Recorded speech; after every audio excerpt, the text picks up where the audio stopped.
Hey guys, what's going on? It's your boy, the Mad Again, up here today with a game review. Today I'm going to be reviewing the Simpsons game, simply titled The Simpsons Game. Now, it's an older game, yes. Now, straight off the bat, I want to start by saying that, I love The Simpsons. I've watched it many times, I like the old stuff, I like the new stuff. I know that's quite controversial, but it is what it is. I don't sit here and go, oh, I hate the new stuff. If you're a fan of something, you can just enjoy it for what it is. The Simpsons have been no strangers to video games, of course. But I'm gonna say something quite controversial. There hasn't been a Simpsons game that has been, in my opinion, perfect. That's been, god tier game. Everyone says, the Simpsons Hit and Run is one of the best Simpsons game of all time. But honestly, going back and playing it today, it's an okay game.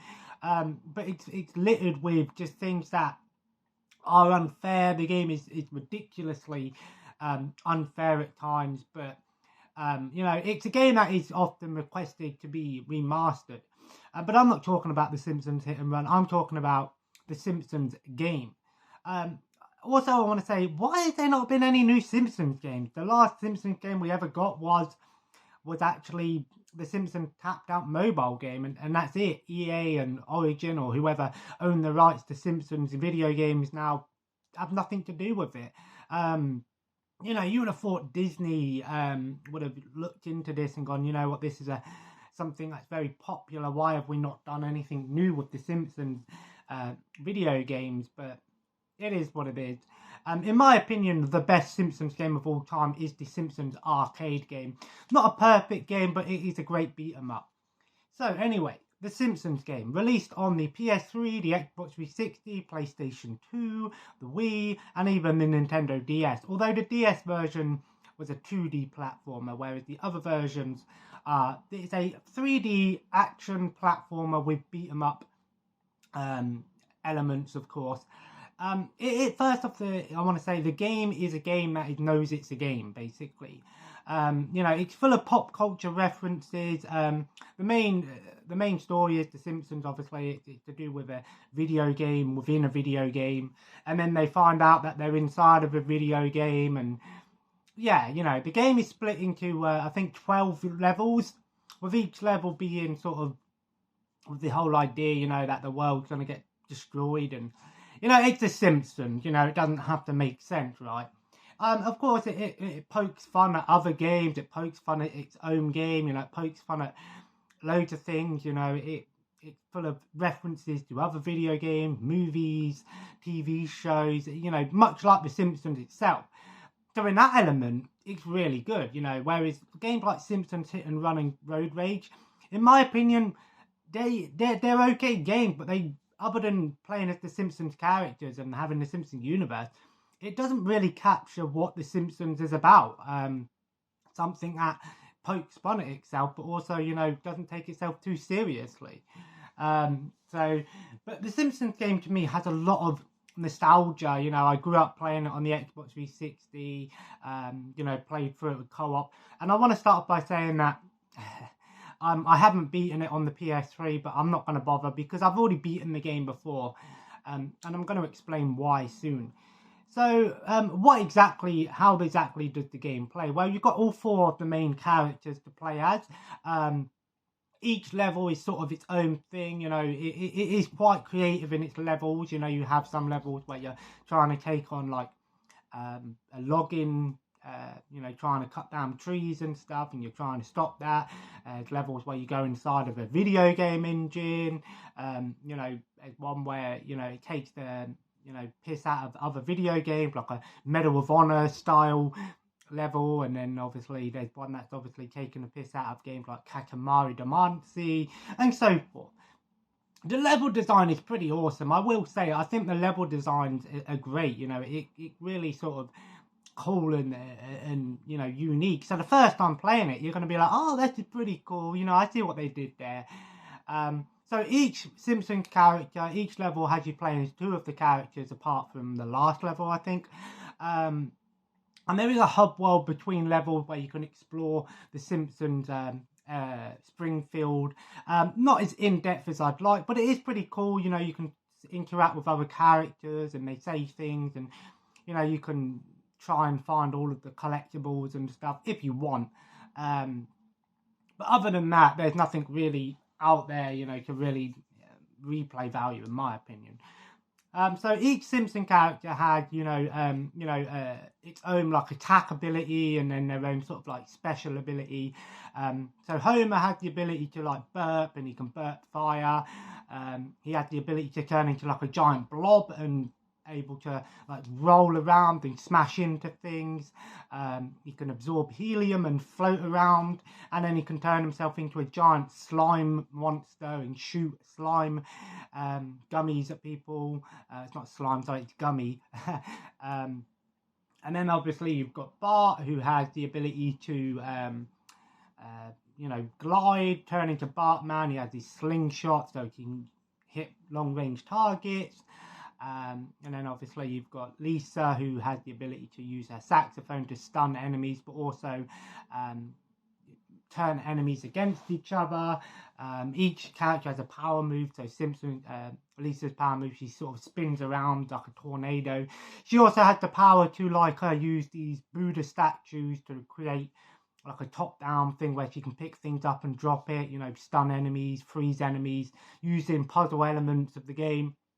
And then Marge had the ability to use a megaphone to create, you know, other characters in the game and turn them into a mob, almost like an Overlord or Pikmin style thing, where she can control other people to do her bidding to destroy enemies and attack enemies and, you know, so forth.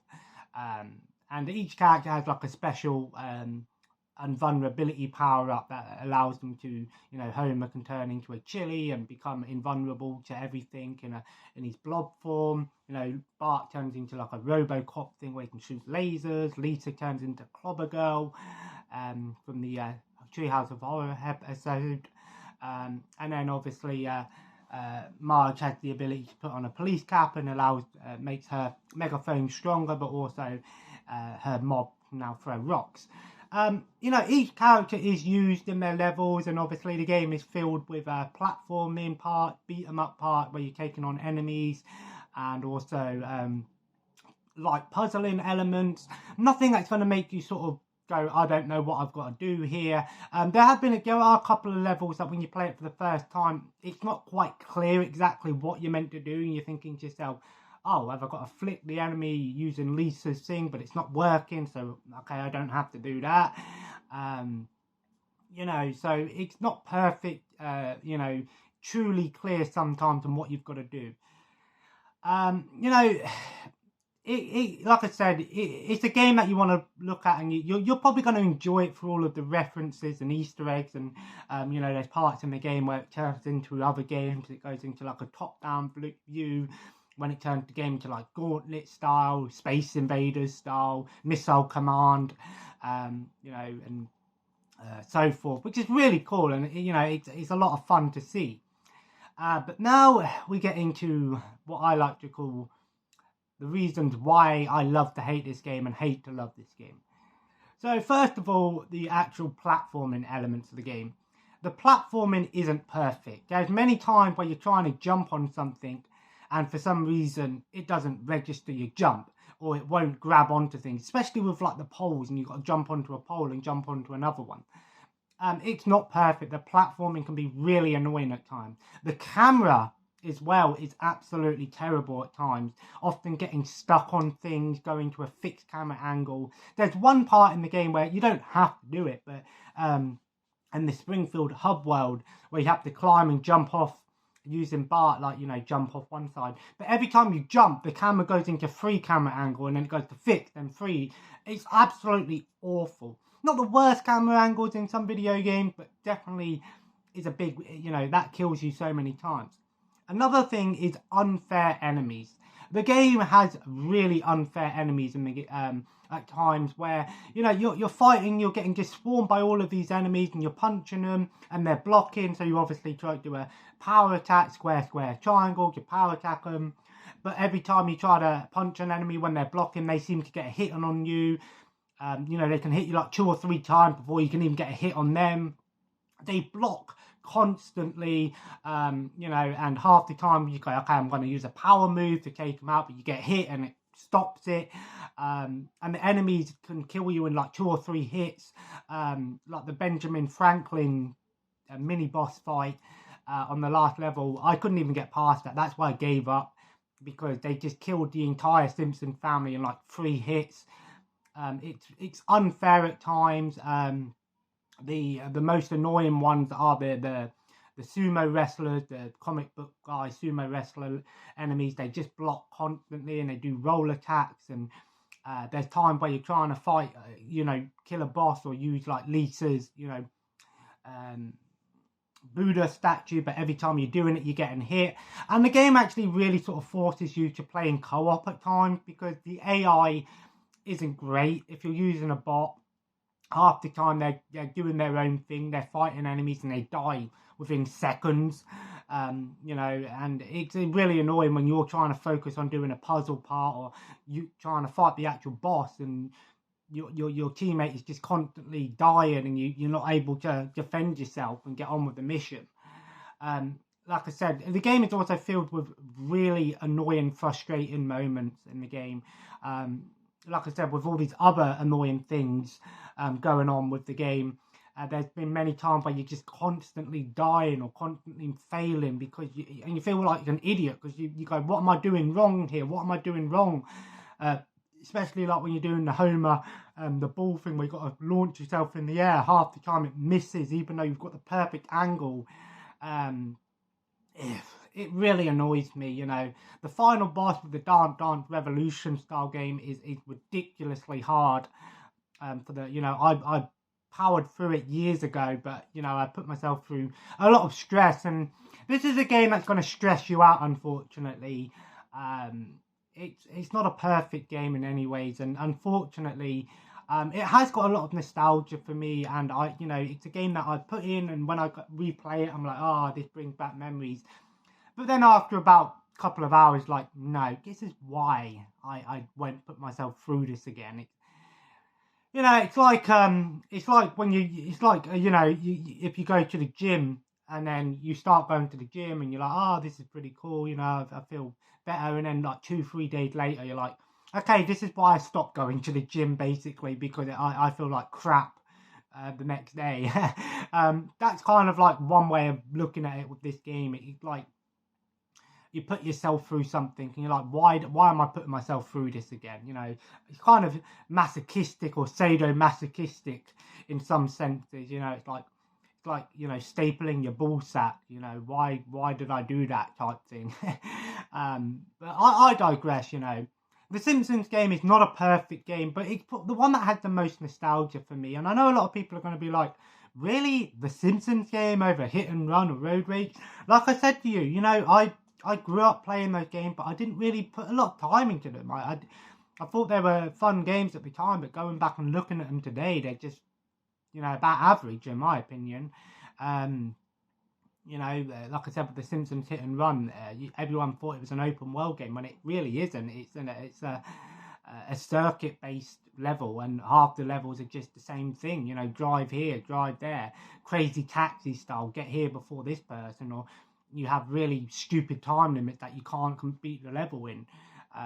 You know, so, but overall, I'm going to give the Simpsons game a 6 out of 10. It's slightly better than average, but not by much. You know, it's got its problems, but if you're a fan of the Simpsons, you will appreciate it for what it is. Like I said, it gets a 6 out of 10 for me because it's slightly better than some, you know, licensed video games, and it does all the right things in terms of capturing the show, much like the Family Guy game. You know, it really does capture the show quite well.